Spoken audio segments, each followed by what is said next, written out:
Hi friends, வணக்கம். இந்த வீடியோல வந்து நம்ம அவலும் உருளைக்கிழங்கும் வச்சு ஒரு ஸ்நாக்ஸ் ரெசிபி பார்க்க போறோம்.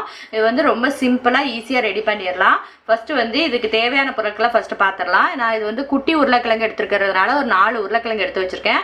இந்த 1/2 கப் மெஷர்மெண்ட்டுக்கு அவல் எடுத்து வச்சிருக்கேன். நான் வந்து சிகப்பு அவல் எடுத்து வச்சிருக்கேன். நீங்க வெள்ளை கலர் அவல்னாலும் எடுத்துக்கலாம். அதுக்கப்புறம் காரத்துக்கு உங்களுக்கு ஏற்ற மாதிரி பச்சை மிளகாய், கருவேப்பிலையும் கொத்தமல்லி இலையும் பொடிசா அரிஞ்சு வச்சுக்கணும். தேவையான அளவு உப்பு, இவ்வளவுதான் இதுக்கு தேவையான பொருட்கள். வாங்க இப்போ இதை எப்படி செஞ்சிடலாம்னு பார்த்துடலாம். ஃபர்ஸ்ட் வந்து நம்ம அவலை வந்து மிக்சியில திரிச்சு எடுத்துக்கணும். அப்புறம் உருளைக்கிழங்கை வந்து நல்லா வேக வச்சு மசிச்சு எடுத்துக்கணும். பார்த்தீங்கன்னா நம்ம அவலை வந்து நல்லா பொடி பண்ணி எடுத்தாச்சு. இப்போ வந்து வேக வச்ச உருளைக்கிழங்கை வந்து ஒரு பவுல்ல போட்டு மசிச்சுக்கலாம். இது பார்த்தீங்கன்னா நல்லா கட்டி இல்லாமல் நல்லா வந்து மசிச்சு விட்ருங்க. அப்போ தான் வந்து உங்களுக்கு ஃபிங்கர் சிப்ஸ் வந்து நல்லா டேஸ்டியாக கிடைக்கும், மொறுமொறுன்னு வரும்.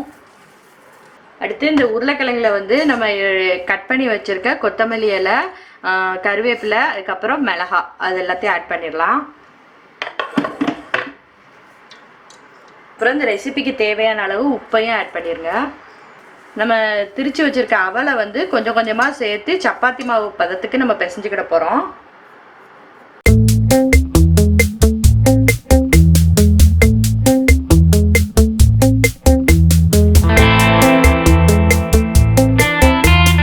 இந்த இதுக்கு பார்த்தீங்கன்னா நம்மளுக்கு தண்ணியே தேவைப்படாது. கரெக்டாக வந்து நம்ம அந்த உருளைக்கிழங்குல இருக்கிற ஈரத்துக்கு ஏற்ற மாதிரி நம்ம மாவு போட்டு அந்த அவலோட பொடி போட்டு பிசைஞ்சாலே போதும்.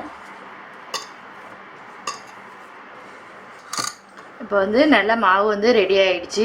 இதை வந்து ஒரு 10 நிமிஷத்துக்கு ஊற வைக்கனாலும் ஊற வச்சுட்டு நீங்கள் அதுக்கப்புறமா பொரிச்சு எடுக்கலாம், இல்லை உடனேனாலும் பொரிச்சு எடுக்கலாம். நான் இன்னைக்கு வந்து உடனே பொரிக்க போகிறேன்.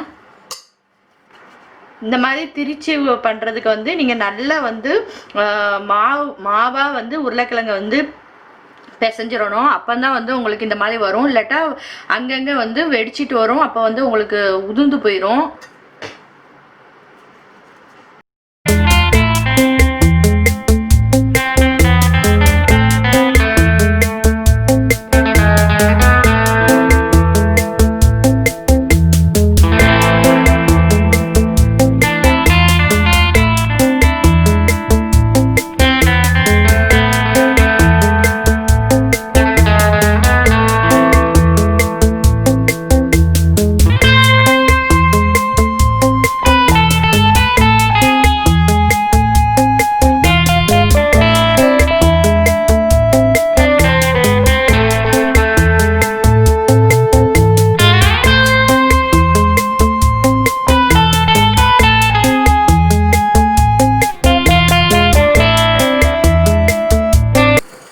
இப்போ வந்து நான் வந்து கொஞ்சத்தை வந்து உருட்டி எடுத்துட்டேன். இப்போ எண்ணெயை வந்து ஹீட் பண்ணியாச்சு. இப்போ அதில் போட்டு பொரிச்சு எடுத்துடலாம். இப்போ எண்ணெய் வந்து நல்லா ஹீட் ஆகிடுச்சு. இப்போ ஒவ்வொரு பீஸாக எடுத்து உள்ளே போட்டுடலாம்.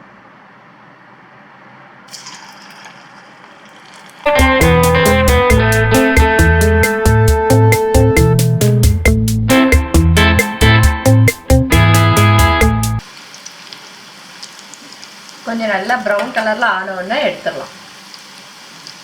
வந்து பார்த்தீங்கன்னா நல்லா வந்து எல்லோ கலரில் மாற ஆரம்பிச்சிருச்சு, பொறுன்னு வந்துடுச்சு. இப்போ இதை எடுத்துடலாம். இப்போ இது எல்லாத்தையுமே வந்து ஒன்று பின்னால் ஒன்று போட்டு பொரிச்சு எடுத்துடலாம். இது கூட வந்து நீங்கள் மயோனீஸ் அல்லது டொமேட்டோ கெச்சப் வச்சு சாப்பிட்டீங்கன்னா நல்லா டேஸ்டியாக இருக்கும். இப்போ மற்றதையும் பொரிச்சிட்டு காமிக்கிறேன். இப்போ பார்த்தீங்கன்னா நம்ம வந்து பொரிச்சு எடுத்தாச்சு. சூப்பராக இருக்குது. உடச்சி பார்த்தீங்கன்னா நல்லா கிறிஸ்பியாக இருக்குது. நல்லா உள்ளேயும் வந்து நல்லா சூப்பராக இருக்குது. இது வந்து ஈஸியாக செஞ்சிடலாம். குழந்தைங்களுக்கு ஈவினிங் டைமில் ஸ்நாக்ஸுக்கு செஞ்சு கொடுக்க நல்ல சூப்பர் ரெசிபி. நீங்களும் வந்து இதை உங்கள் வீட்டில் ட்ரை பண்ணி பாருங்கள். உங்களுக்கு பிடிச்சிருந்துச்சுன்னா லைக், கமெண்ட், ஷேர், சப்ஸ்கிரைப் பண்ணுங்கள். தேங்க்யூ.